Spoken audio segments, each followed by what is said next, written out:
السلام علیکم، صلاح الدین کے نئی ایپیسوڈ میں خوش آمدید۔ اس ایپیسوڈ کے آغاز میں آپ دیکھیں گے کہ ملک محدود کہتا ہے بھائی بورا کہتا ہے جان قربان۔ ملک محدود کہتا ہے آگے بڑھو سپاہیو۔ وہ حملہ کرنے لگتے ہیں تو اتنے میں ایک سپاہی آتا ہے اور کہتا ہے شہزادے محترم، سلطان نور الدین نے آپ کو فوراً حاضر ہونے کا حکم دیا ہے۔ یہ سن کر وہ لوگ تھوڑا پریشان ہوتے ہیں۔ پھر محدود کہتا ہے فی الحال میری تلوار میان میں واپس جا رہی ہے۔ یہ سن کر تمام لوگ اپنی تلواریں میان میں واپس رکھ لیتے ہیں۔ ملک محدود کہتا ہے میں سلطان نور الدین کی خدمت میں پیش ہونے جا رہا ہوں، لیکن میرے دوبارہ واپس آنے تک قبیلہ اسی جگہ موجود ہوا تو میری تلوار میان میں نہیں جائے گی۔ یہ کہہ کر ملک محدود اپنے سپاہیوں کے ساتھ وہاں سے چلا جاتا ہے۔ یہاں پر صلاح الدین کہتا ہے تم مجھ سے جس قسم کی بھی معلومات حاصل کرنا چاہتے ہو ان کا بندوبست کیا جا چکا ہوگا، اس لیے بتانے کو کچھ نہیں ہے۔ ابراہیم کہتا ہے مجھے تم سے مختلف قسم کی معلومات درکار ہے۔ مجھے سلطنت کے بارے میں معلومات فراہم کرنی ہوگی۔ تم سالوں تک زنگی سلطنت کے شہزادے بنے رہے ہو، سلطنت کے تمام رازوں سے واقف ہو، جاسوسی نظام، فوج کی طاقت، اندرونی معلومات۔ مجھے یہ معلومات فراہم کرو اور بچ جاؤ۔ صلاح الدین کہتے ہیں ریاست کے راز حاصل کر کے صلیبیوں کے راستے رکاوٹ زنگی سلطنت کو ختم کرنا چاہتے ہو، اور عیسائی کے بجائے تم جیسا یہودی ایسا کیوں چاہتا ہے؟ ابراہیم کہتے ہیں جاننے کا کیا فائدہ، آخر ہم ہیں تو عیسائیوں جتنے ہی تمہارے دشمن۔ صلاح الدین کہتا ہے تاریخ کے مطابق عیسائیوں نے تم لوگوں کو بے وطن کیا، پھر ختم کرنا چاہا۔ میں نے تم لوگوں کو بچایا، غزہ سمیت ہر جگہ یہودیوں کا خیال رکھا۔ اس سب کے باوجود ہم سے دشمنی کی وجہ کیا ہے؟ ابراہیم کہتا ہے جنہیں تم لوگوں نے بچایا تھا وہ سچے یہودی نہیں تھے، کیونکہ سچے یہودی کسی بھی حالت میں تم لوگوں کے دوست نہیں ہو سکتے۔ صلاح الدین کہتا ہے لگتا ہے اصل میں تو صلیبیوں سے یہودیوں کا اتحاد نہیں ہو سکتا، لگتا ہے کہ تمہارا کوئی خفیہ منصوبہ ہے۔ یہاں پر شام دکھایا جاتا ہے جہاں پر سلطان کہتے ہیں ایک تو صلاح الدین کے قبیلوں سے اتحاد نہیں کرنے دیا، پھر ان کو صلاح الدین کی جگہ بسانا بھی چاہتے ہو، تم چاہتے کیا ہو محدود؟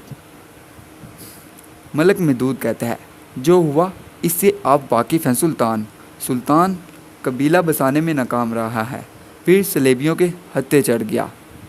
اب آزادی کا واحد راستہ قبیلے کی منتقلی ہے۔ سلطان کہتے ہیں تمہارا یہ عمل صلاح الدین کی غیر موجودگی کا فائدہ اٹھا کر جگہ کو اپنے قبضے میں لینا ہے، اور میں ایسا نہیں ہونے دوں گا۔ ملک محدود کہتا ہے میرا مقصد اپنی سرحدوں کی حفاظت ہے۔ دیکھ تو چکے ہیں آپ، صلاح الدین اپنے مٹھی بھر سپاہیوں کے ساتھ ڈھیر ہو چکا ہے۔ میرے متعین کردہ قبیلے ہمت کے ساتھ جنگ کریں گے۔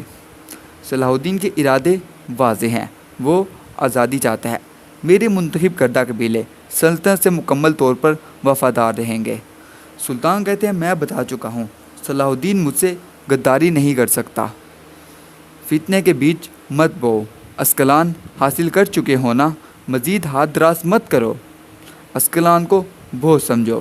ملک محدود سر جھکاتا ہے اور کہتا ہے میں معافی چاہتا ہوں سلطان، لیکن آپ کا کوئی ولی عہد نہیں ہے۔ مستقبل میں آپ تنہا حکمرانی نہیں کر پائیں گے۔ اس سلطنت کے ولی عہد میں اور میرے بیٹے ہیں۔ میں سلطنت کے مستقبل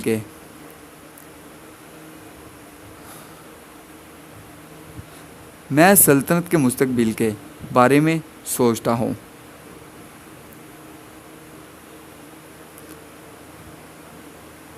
اور اپنے حق کے لیے جو کرنا پڑا میں کروں گا۔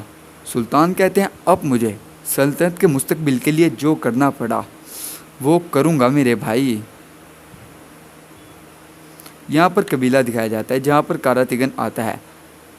پھر کاراتگن اپنے گھوڑے سے اترتا ہے، سپاہی اکٹھے ہو جاتے ہیں،